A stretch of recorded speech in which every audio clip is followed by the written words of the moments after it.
Called it! So we have some more to break down with Pokemon Let's Go Pikachu and Pokemon Let's Go Eevee from the data mine, and this is something I've been wanting to cover for a few days now, but unfortunately just haven't been able to get around to it because there's been so much other crazy information to talk about, and also YouTube's broken. You know, I wish this was Sun and Moon days where I could upload like 5 videos in a day and not get punished for it, but now sub burn, notification burn, YouTube just hates people that upload videos for some reason. If you want to leave a like, it helps, but let's go and talk about these stationary encounters. So more wild Pokemon battles inside of Let's Go, and I predicted Snorlax a while ago because I was thinking about it. I was like, hey, Snorlax is a very important encounter. It's not like you're just going to walk up to Snorlax, upset it by waking it up, and then just get to straight catch it. I'm pretty sure that that's going to be a Pokemon battle, and it is. So it's just going to be like the legendary Pokemon, and there's even a few other Pokemon battles along the way, which I think greatly increases the pacing of the game and makes it awesome. Also, another thing is I predicted the legendary Pokemon battles before they were announced as well, because I was just thinking, like, they're not going to hand us legendary Pokemon for free. There's going to be some kind of raid style event or raid style battling,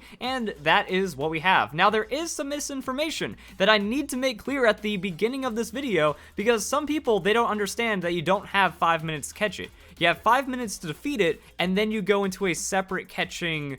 You just go into like the Pokemon Go style catching after that, which makes legendary battles and important battles like this a lot better because you don't have to hold a legendary Pokemon at false swiped 1 hit points, paralysis, or sleep, and then throw Ultra Balls at it until you RNG it. No, you actually have a legitimate battle, and then it ends up, you know, turning into an actual capture from there. So just when I think the game can possibly get worse, Game Freak proves me wrong yet again. Isn't this what people have wanted though? You know, I think he just clearly doesn't understand. You know, this game never fails to disappoint. Easy, now you're all complaining that it's hard. Pokemon fans are never pleased. In no way this makes the game harder, just more annoying, except it's literally the opposite of that. So people refuse to inform themselves of a trailer and of information that is directly on the website. I mean, look at that. You just scroll down, and by the time you scroll down, you can see there's, you know, a battle, and then you catch it, and then it follows you. It's not hard. These games are amazing, and once again, showing that they're giving Pokemon fans everything that they've asked for, because it gets annoying when you have to go to Pokemon Ultra Sun and Ultra Moon, catch the tons of legendary Pokemon that are all available inside the game through the same repetitive way, and, you know, just, it's annoying, it's tedious, it's not that fun to just do the whole false swipe thing, game of legendary Pokemon down to 1 hit points, and then just wait. So this kind of like sets everything up, and that's when you can use your Silver Raspberry, Golden Raspberry, your Ultra Balls, and then you get your chance to catch it, but you have 5 minutes to defeat it, and I think that also adds to the actual battle, you know, that it's not just going to be like, if you're not prepared for it, you don't deserve it. I think that's actually pretty cool about it. There was another comment that just kind of showed people don't understand. Wait, so this includes legendary battles? That's awful. Soft resetting for legendaries is going to be so hard now with the time limit, all the setup it takes to get a decent chunk of time, rip. This is what I don't understand about Let's Go. People don't understand the game. They believe what they have made up in their mind that is just not fact, not reality. They don't have an opinion about the game. It's just invalid nonsense that they've come up with, and then they don't understand it all, and then they get upset about it, and then they just kind of become negative.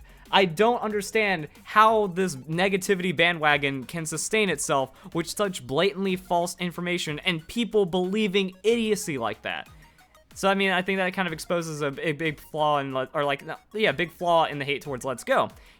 So here's another thing. IVs are guaranteed at 3 for all these static encounters, which is kind of cool, and again, Hyper Training was already confirmed, so if you want legendary Pokemon, if you want Hitmonlee, if you want Hitmonchan, if you want Snorlax, Porygon, Voltorb, all these Pokemon to get like maxed out, well then that means you have to do Hyper Training at some point, but here is how the encounter goes. So Snorlax, look at that, it's going to be Route 16, we also have the Route 12 Snorlax, level set at 34, Mewtwo is going to be level 70, Articuno, Zapdos, Moltres, all level 50, and then just Voltorb and Electro. So we have multiple Pokemon battles along the way. Like the Power Plant, Voltorb, and Electrode, that's cool. Those are, again, static encounters that are a big part of Pokemon Red and Blue version, so they naturally made their way into Let's Go Pikachu and Eevee. So there is Pokemon battling, and there's more than people expected, which I think makes the game great. Like, when I look at it like this, people are saying, oh, why can't you just defeat a Pokemon then have the option to go into catching? That would be more tedious than anything that has ever existed in Pokemon when it comes to Pokemon encounters. Because then, like, say you're just trying to, like, catch Pokemon real quick, or just defeat Pokemon real quick.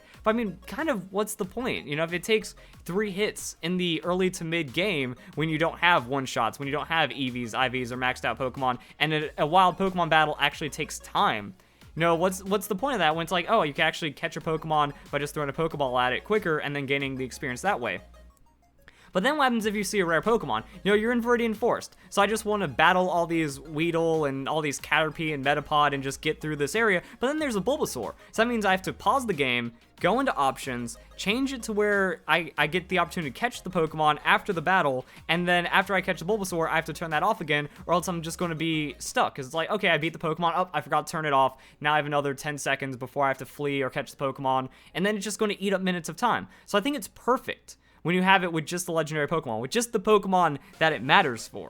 Where it's like, oh, the Snorlax encounter, you only get 2 Snorlax, so that's going to be pretty cool. Also, one of them being after Celadon City, you can talk to like the lady, set the nature, do that Snorlax encounter, hyper train it later, you're done. So you can actually set up with the Pokemon that you want, and then the Voltorb Electrode, again, it's just kind of like, it's a natural flow in the game that's pretty good. So then we also have some gift Pokemon, never shiny, on the Pikachu and Eevee that you get as starters. That was actually confirmed a while ago. I mentioned in a video, people haven't got that information. The Magikarp that you buy, they actually have decent EV or IVs, so gift, stuff like that. 3 guaranteed IVs on your Kabuto, Omanyte, Aerodactyl, and then it's set IVs for Lapras, Hitmonchan, Charmander, Bulbasaur, Squirtle, Porygon, Persian, Arcanine. So there's actually a lot of different Pokemon that you can get through this, and I think that's pretty cool. So tell me what you guys think in the comment section down below.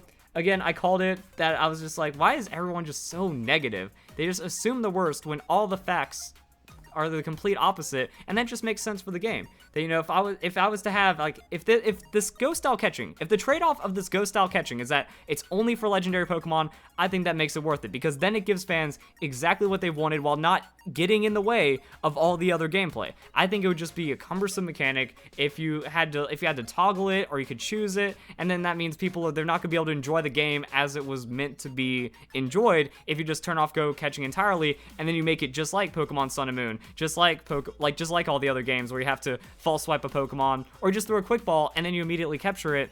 It takes away from Pokemon. So this is a lot more Pokemon oriented. I like how this is true to Pokemon, and I just think that Game Freak was able to sprinkle in a couple of extra wild battles, and that should help people with their hate. So hope you guys enjoy the video. Hope you all have a nice day. Thank you very much for watching.